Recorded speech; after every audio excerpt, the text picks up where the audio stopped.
All right.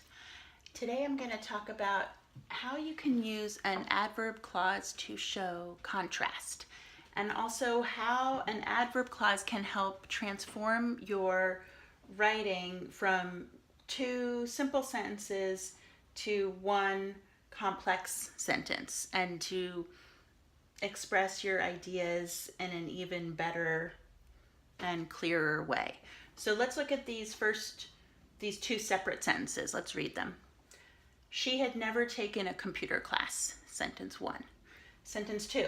She decided to enroll in a computer class at PCC. So already we can see there's some repetition. We've got the same subject. It's a little bit boring. It might be better if we connected it. So let's see what happens when we take these two sentences and connect them using an adverb clause of contrast, which is going to begin with the subordinating conjunction even though. That's what shows the contrast. So we're starting out with even though, tacking that on to the beginning of this first sentence. Even though she had never taken a computer class before, so we added in this word before, and we added in a comma. She decided to take one at PCC. Here's another change that we made. Instead of repeating computer class, since we've already got it there, let's replace it with one.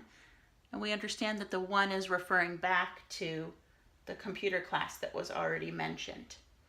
One more thing that I wanted to point out about this new sentence is the verb tenses. I didn't change the verb tenses at all, but we can see how they work together if we're imagining a timeline. In the first part of the sentence, we have the past perfect, had taken, had never taken.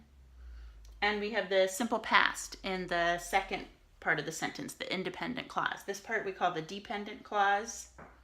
This is the independent clause. So we have simple past and we have past perfect. Past perfect, if we're imagining on the timeline, is going to come first. It's going to happen farther back on the timeline.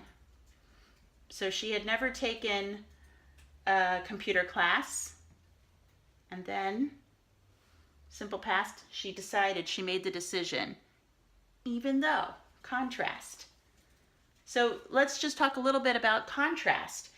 Contrast is showing the result is different than what we would have expected. If we read a sentence like, she had never taken a computer class, we expect there's some kind of problem with taking a computer class. She's afraid, or there weren't any classes available. We don't really know why, but the expectation is because it had never happened in the past, why would it happen in the future?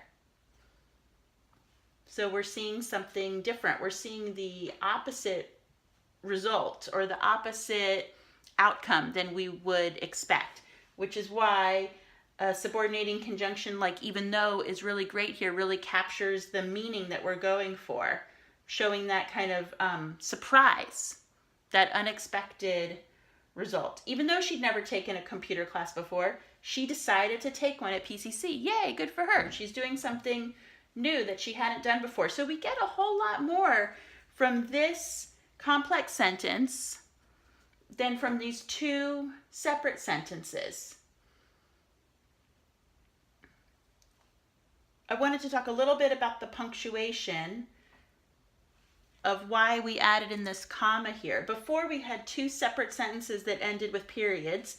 Now we have one longer sentence that of course ends with a period, but combining the two sentences, they're connected with a comma. And you might say, oh, but that looks like a comma splice. You can't connect two sentences with a comma.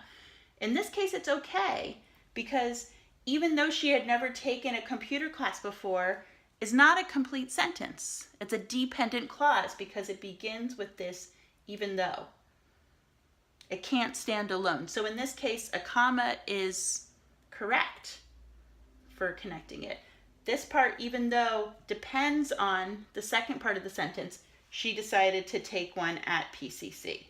So study these two sentences, study this revision of the two sentences into one, and see for yourself if you can understand how the changes that I made here in purple, or that I've pointed out in purple, really improve and clarify the writing.